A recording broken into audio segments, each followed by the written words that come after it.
कलिकल्मषनाशिनि कामिनि वैदिकरूपिणि वेदमये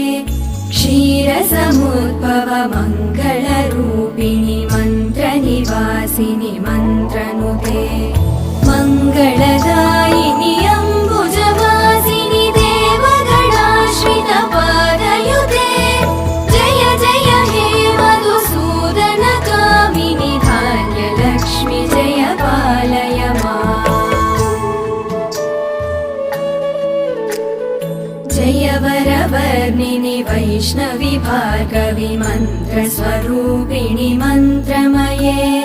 सुरगणपूजित शीघ्रफलप्रद ज्ञानविकासिनि शास्त्रनुते